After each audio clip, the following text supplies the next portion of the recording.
오늘은 출애굽기 25장 1절로 9절에 성막 건축의 은혜라 하는 제목으로 함께 말씀을 나누고자 합니다. 하나님은 성도들을 너무너무 사랑하십니다.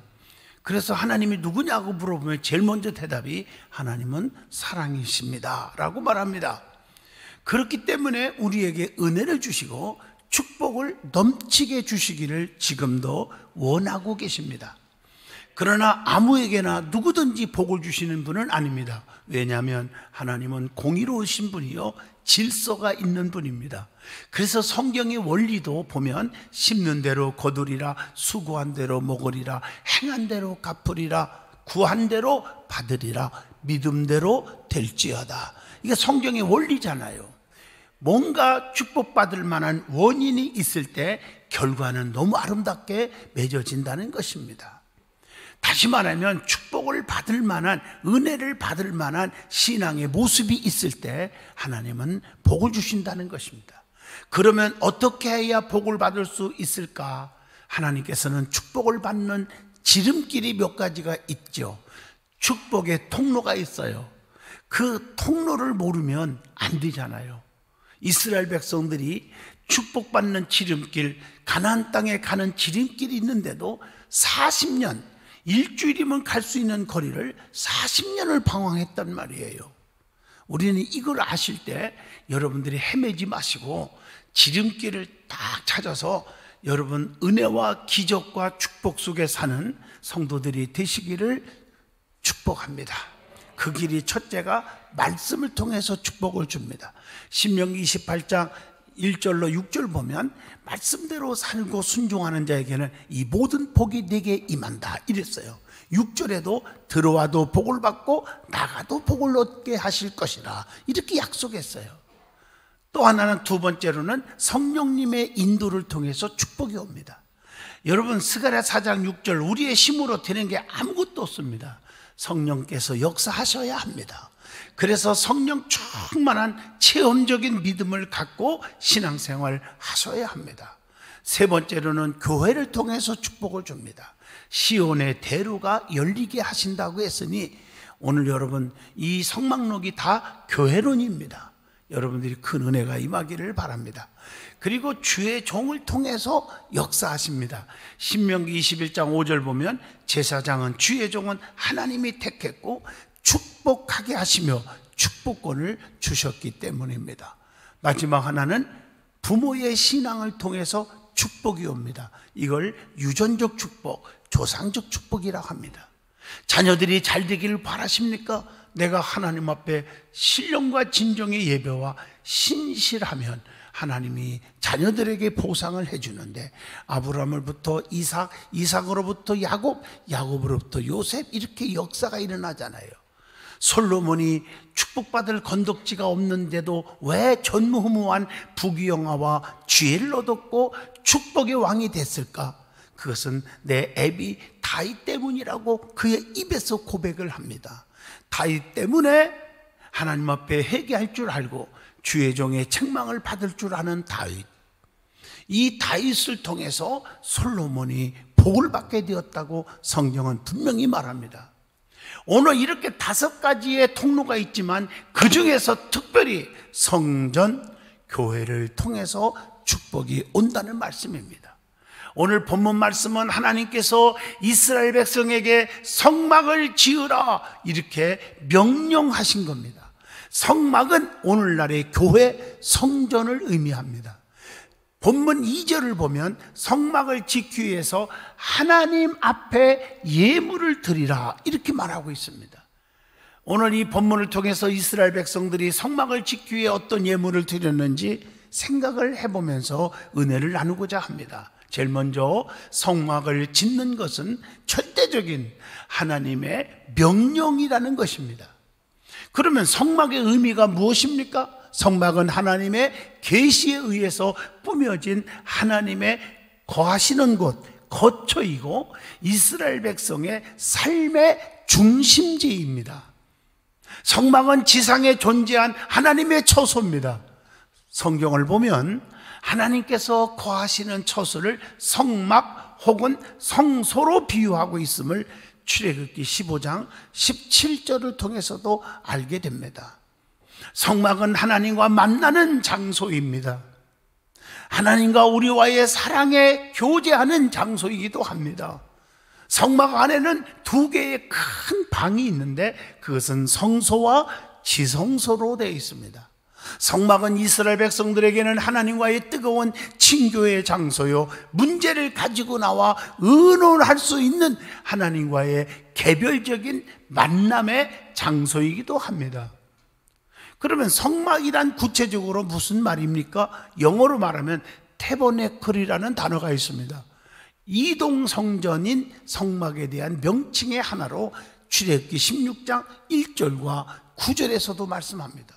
히브리 원어 성경을 보면 오헬이라는 단어와 미시칸이라는 단어가 있는데, 오헬이라는 단어는 천막을 뜻하고요, 미시칸이라는 것은 거하고 있다, 이런 뜻입니다. 이 말을 전부 합쳐보면 성막은 하나님이 거처하시는 곳이기에 성막을 통해서 하나님을 만날 수 있는 것입니다. 하나님을 사랑합니다. 하나님도 우리를 너무 사랑합니다. 사랑하는 사이는 만나고 싶어하고 또 만나고 또 만나는 거예요. 남녀가 왜 결혼합니까? 보면 또 만나고 싶고 만나면 또 만나고 싶고 계속 만나고 싶어서 결혼을 하는 거예요. 왜 헤어집니까? 보면 지겹고 또 보면 더 지겹고 그냥 계속 보면 죽고 싶고, 그래서 도장 찍고 헤어지는 거 아닙니까? 전능하신 하나님을 사랑한다 그러면 하나님 만나기를 사모해야 되고 자꾸 만나고 싶어야 되고 만나야 되지 않겠습니까? 그 장소가 성전이라는 것입니다. 교회에 나올 때 어떤 마음으로 나와야 하며 무엇을 보러 나와야 합니까? 정확한 대답이 마태복음 11장 7절에 나옵니다. 교회를 나오는 신앙의 목적이 천태만상임을 그 말씀을 통해서 알려주고 있잖아요. 그거 한번 읽어볼까요? 어떤 사람은 갈대를 보러 오기도 하고, 어떤 사람은 부드러운 옷 입은 사람을 보러 오기도 하고, 또 어떤 사람은 선지자를 보러 교회에 온다는 말을 하고 있습니다. 이것을 한번 깊이 새겨보세요. 무슨 의미가 있습니까? 갈대를 보러 오는 사람은요, 세상의 물질, 병고침 혹은 축복의 수단으로 나오는 자들입니다. 그래서 바람에 흔들리는 갈대처럼 무가치한 것에 애착을 가진 사람을 말하고 있습니다. 그리고 부드러운 옷 입은 사람을 보러 오는 사람은 누굽니까? 자신의 영광과 출세와 명예를 목적으로 나오는 사람들이 있습니다. 또 선지자를 보러 교회 나오는 사람이 있다겠죠? 그래도 앞에서 말한 두 가지 보사는 좀 낫죠? 그렇잖아요? 그러나 분명히 아셔야 됩니다. 정확히 말하면 잘못됐죠. 선지자를 따라서 우 몰려다니고 우 따라다니고 정말 잘못된 것입니다. 우리는 예수 그리스도를 만나러 교회에 나와야 됩니다. 시브리서 12장 2절에 믿음의 주요 또 온전케 하신 이인 예수를 바라보자 그랬습니다. 겉모습만 보고 애용적인 프로그램이 어쩌고 사람이 얼마나 많이 모여들고 거기 가면 내가 이득이 있을 것 같고 사람을 사귈 수 있고, 여러분 그거 버리셔야 됩니다. 겉보고 교회를 평가해서도 안 되고 가서도 안 됩니다. 하나님은 성도를 어떻게 만나 주십니까? 성전에서 드려지는 예배를 통해서 만나 주십니다. 예배는 요소가 있어요. 말씀, 기도, 찬양, 예물 4대 요소입니다. 각 순서마다 온 정성을 다해서 신령과 진정으로 드려질 때 하나님께서 그 마음에 임재하심으로 만나 주시는 것입니다. 요한복음 4장 24절 하나님은 영이시니 예배하는 자가 영과 진리로 예배해야 할지니라. 그러면 하나님께서 성막을 지라고 그랬는데, 건축하라고 그랬는데 성막을 어떻게 지어야 합니까? 시내산에 오른 모세에게 하나님께서 성막 건축이라고 하는 거룩한 사역을 주셨어요.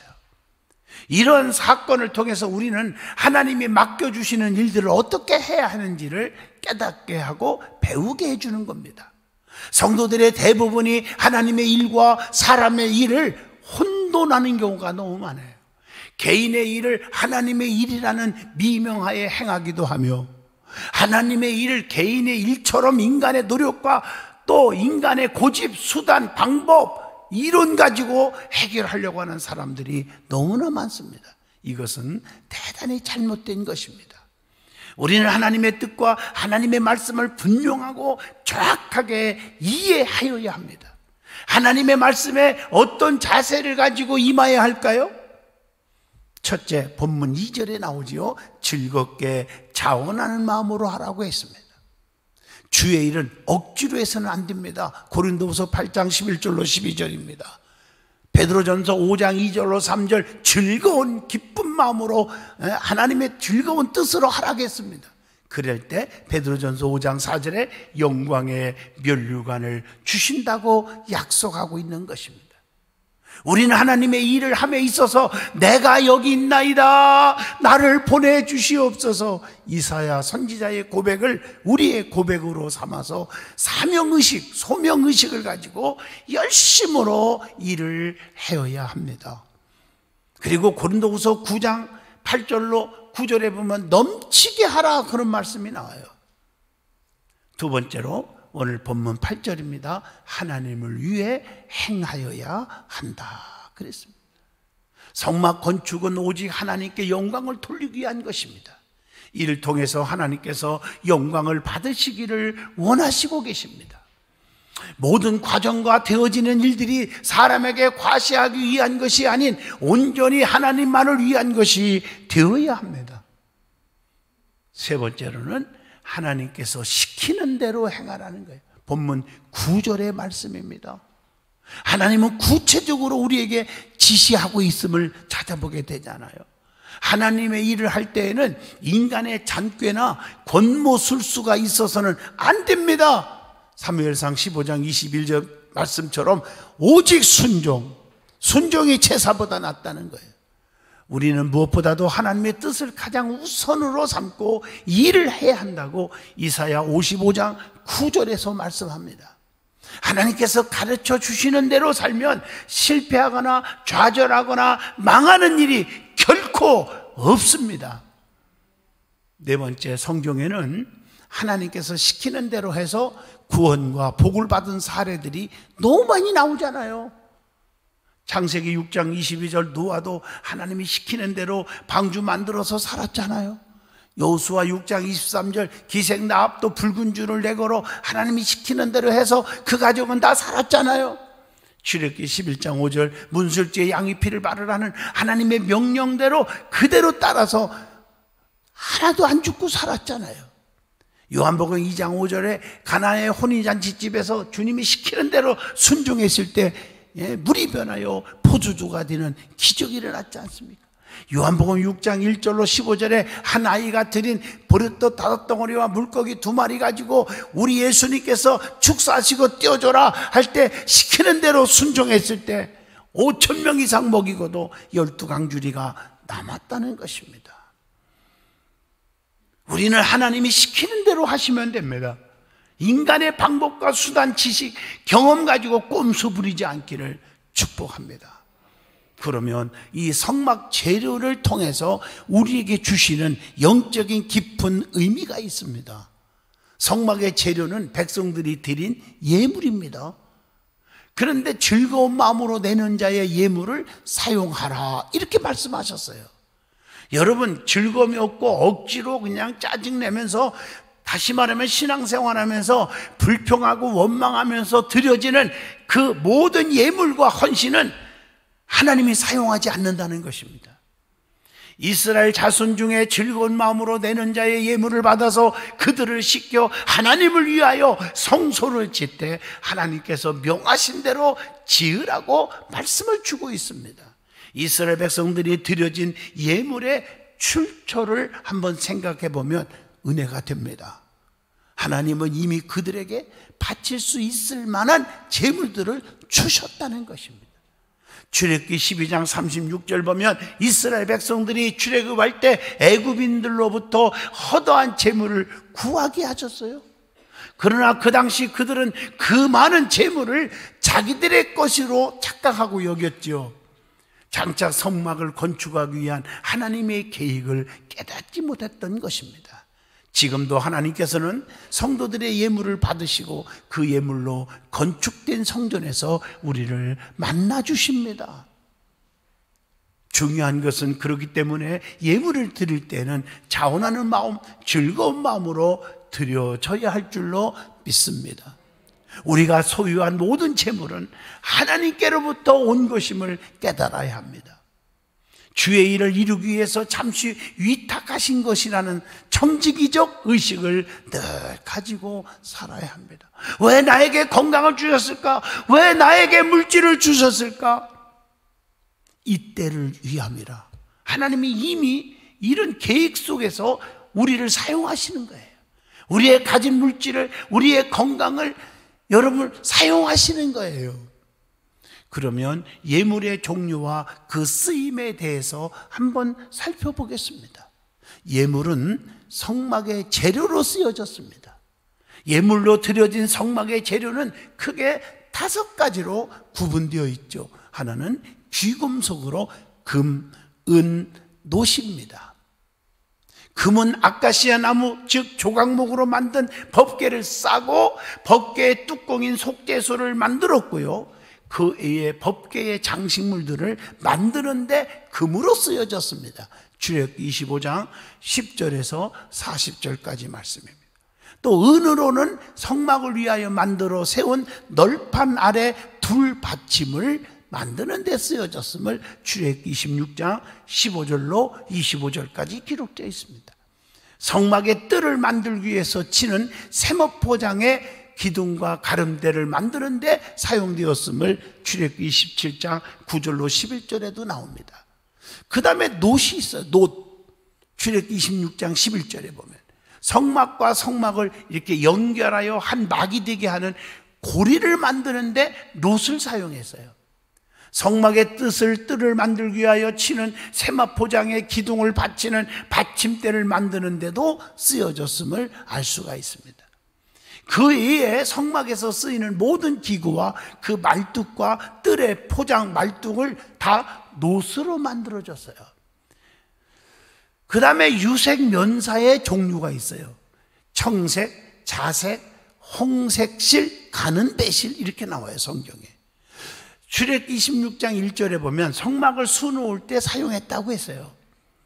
성막을 좀 아름답게 수를 놓았는데 성막 문을 위한 장을 수놓는 데 쓰여졌음을 출애굽기 26장 36절에 기록해 있습니다. 뜰 문을 위하여 만드는 장을 수놓는 데도 출애굽기 27장 16절에도 만들어져 있고요.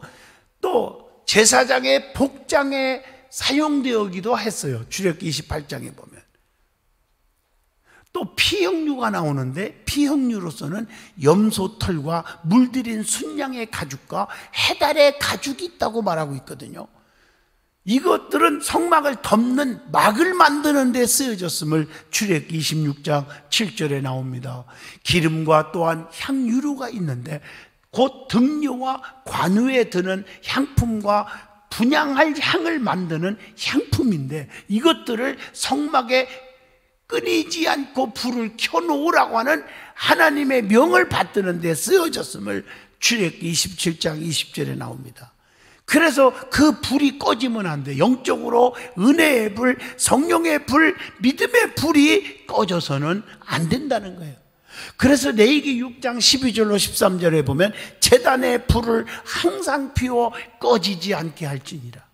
제사장은 아침마다 나무를 태우고 번제불을 그 위에 벌려놓고 화목제의 기름을 살찌며 불은 끊임없이 피워 꺼지지 않게 하라. 여러분, 은혜 떨어지면 볼품이 없습니다. 왜 성도들이 귀합니까? 은혜가 있어서 귀한 겁니다. 은혜 떨어지면 진짜 볼품 없습니다. 그 다음에 보석류인 호마노는 히브리어로 보면 쇼함, 영어로는 오닉스라는 단어가 있는데요. 보세요. 대제사장의 예봇의 2개, 그리고 흉패의 4째 줄에 단 보석으로서 제사장의 복장을 만드는데 사용했음을 출애굽기 28장 20절에 기록되어 있습니다. 이러한 모든 예물들은 백성들의 축복을 위한 성막 건축에 쓰여진 것입니다. 자, 그러면 성막 예물의 영적인 의미를 우리에게 주고 있어요. 그게 더 중요하잖아요. 하나님께 드려지는 예물은 깊은 의미와 정성이 담겨져 있는 거예요. 여러분, 동방박사 3사람이 아기 예수님께 경배하러 갈 때 황금, 유황, 모략 드렸잖아요. 거기 의미가 있잖아. 황금, 유황, 모략이 뭐예요? 믿음, 기도, 슬픔을 의미하잖아요. 왕 또는 제사장, 선지자, 이걸 의미하는 해석도 있잖아요. 황금, 유황, 모략의 그 제물 속에, 그 예물 속에 이런 의미가 영적으로 주어지지 않았습니까? 성막도 마찬가지요. 오실 예수 그리스도를 예표하는 것인 만큼 성막에 사용된 예물들, 다시 말하면 예수 그리스도와 관련하여 영적으로 생각하지 않을 수가 없는 거예요. 출애굽기 25장 3절로 7절이나 출애굽기 35장 4절로 9절을 참고하시고요. 성막의 다양한 재료들이 성막 건축에 사용되었음을 자세하게 기록되어 있습니다. 그렇다면 성막에 사용되는 예물들은 어떤 영적인 깊은 의미를 줄까요? 자, 보세요. 금, 은이 나오지요. 그것은 믿음을 얘기합니다. 베드로전서 1장 7절. 성막을 짓는데 가장 중요한 것은 믿음입니다. 성경에는 믿음을 많이 강조하고 있죠. 히브리서 11장 6절, 믿음이 없이는 하나님을 기쁘시게 하지 못하나니 그랬단 말이에요. 교회는 믿음의 사람이 많아져야 합니다. 의심하고 원망하는 사람들이 많으면 냄새나는 짐승의 소굴과 같은 것이라고 했습니다. 교회의 성장은 믿음이 있는 사람들에 의해서 이루어지는 거예요. 많이 가졌고 많이 배웠고 오래 교회 다녀온 사람들에 의해서 움직이면 교회는 그냥 풍비박산이 되는 겁니다. 교회의 성장은 믿음 있는 사람들에 의해서 이루어져야 합니다. 전지전능하신 하나님을 확실히 믿고 예수 그리스도를 나의 구주로 확실하게 믿고 성령의 능력을 믿고 부르짖기만 하면 응답 주실 줄로 믿고 하나님이 항상 나와 함께 하신다는 임마누엘 확신이 많아져야 할 줄로 믿습니다. 그러므로 믿음이 자라려면 말씀을 부지런히 읽고 들어야 하고, 말씀을 받을 때 교만하지 말고 겸손하게 아멘 하고 그 말씀대로 순종하고 성령의 능력을 체험하고 기도를 열심히 하셔야 합니다. 여러분, 그 다음에 금의 특징은 첫째 믿음이고 두 번째 변하지 않는 것을 의미합니다. 하나님의 법궤 안에 들어있는 만나 넣은 항아리도 뭐로? 금 항아리였습니다. 이게 무슨 뜻입니까? 너희들이 배고파 굶어 죽게 생겼을 때 내가 하늘에서 만나와 메추라기 먹을 것을 주지 않았느냐? 그 은혜를 절대로 잊지 말라는 것입니다. 내가 나딘 것은 하나님의 은혜입니다. 은혜를 잊지 않고 저버리지 않으면 시온의 대로가 열리리라고 그랬습니다. 그 다음에 이제 그 문 다음에 뭐가 있어요? 놋이 있죠. 놋은 예수님께서 지고 가신 십자가를 상징합니다.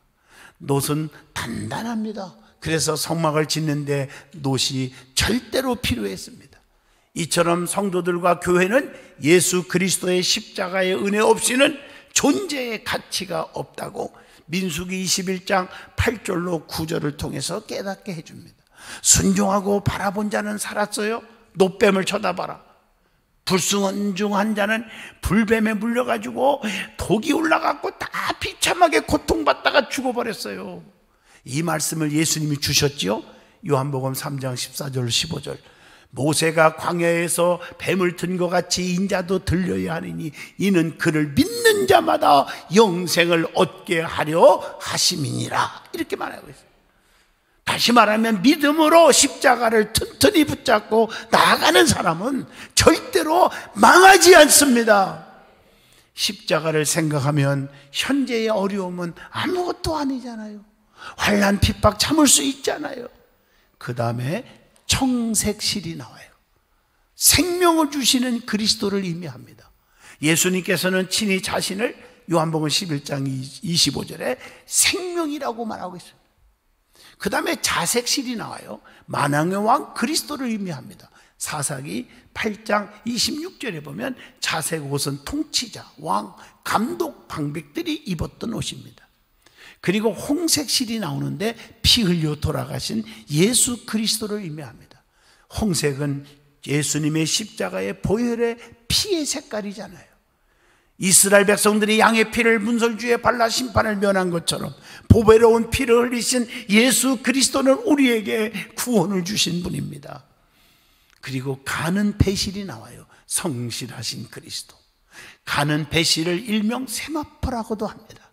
예수님은 죄인들을 성결케 하실 수 있는 능력이 있으신 분임을 이사야 1장 18절에도 말씀합니다. 그 다음에 염소 털리기가 나와요. 하나도 버릴 말씀이 없는 이 말씀이에요. 레위기 16장 8절 버림받은 그리스도를 의미합니다. 여러분 잘 아시는 대로 아사셀을 위하여 제물로 드려지는 염소는요, 이스라엘의 모든 죄를 다 짊어지고요, 사막으로 허벌판으로 내쫓아요. 거기서 기진맥진 나면서 피투성이가 되면서 그리고 고통받다가 처참하게 죽어버립니다. 그래서 모든 사람들의 죄를 다 없어진다 하는 의미를 주죠. 이것은 예수 그리스도가 우리의 죄를 짊어지고 십자가에 못 박혀 우리를 대신하여 처참하게 돌아가실 것을 예표해주고 있는 말씀입니다. 그리고 붉은 물들인 순양의 가죽과 죄와 허물을 덮어주는 것으로 창세기 3장 21절에 말씀을 줍니다. 붉은 물들인 순양의 가죽은 인류의 죄와 허물을 덮어주기 위해서 십자가에서 피 흘려 돌아가신 그리스도를 말씀하고 있는 것입니다. 그 다음에 해달의 가죽이라는 단어가 나오죠. 그리스도의 인성을 말합니다. 예수님은 참 인성을 가지고 계신 분입니다. 그는 하나님의 아들이었지만 인간이 되어 느끼는 슬픔, 아픔도 있었던 분입니다. 그래서 예수님을 Son of Man, Son of God 하는 말을 씁니다. 그 다음에 조각목이 나옵니다. 버림받은 예수 그리스도. 조각목은 아카시아 나무의 일종으로서 그 성질이 곧지 않고 틀어지기 때문에 무언가를 만들기에는 부적합하고 볼품이 없는 겁니다. 그러나 이 볼품 없고 가치가 없는 나무를, 이것은 영적으로 성도입니다. 성도를 깎고 다듬어서 금으로 둘러 형태를 보존하지요, 믿음으로 쌓아서 형태를 보존시켜서 성전의 번제단과 향단, 오늘날 교회의 일꾼으로 만든다는 의미가 있습니다. 그 다음에 등류가 나옵니다. 예수 그리스도가 보내실 성령을 의미합니다. 특히 감람류는 감람나무 대신 예수 그리스도께서 보내신 성령을 의미하기도 합니다. 교회는 성령의 역사가 반드시 일어나야 합니다. 거룩성만 찾고 거룩하고 그냥 이론적이고 지적으로 찾고 예배드리고 가는 자가 되지 마세요. 아무 가치가 없습니다. 성령의 역사가 있어야 합니다.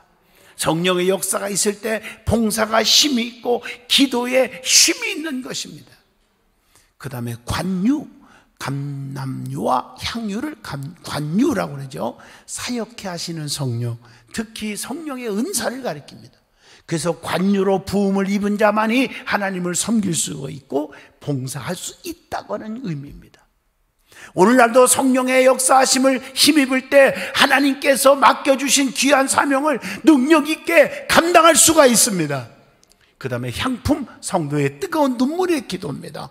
계시록 5장 8절 보면 향은 성도의 기도를 의미한다고 했지 않습니까? 마가복음 9장 29절 기도 외에는 이런 유가 나갈 수가 없잖아요. 문제 해결의 열쇠는 기도입니다. 그리고 12보석이 나오죠. 출애굽기 39장 14절 구약의 이스라엘 12지파, 신약에 나오는 예수님의 12제자. 다시 말하면 이것을 가리켜 택한 백성, 선민을 가리킵니다. 하나님은 아무거나 복 주시는 분이 아니라 선민들을 특별히 사랑하시고 그 길을 보장해 주시고 인도하시고 복을 주시는 분이라는 뜻입니다.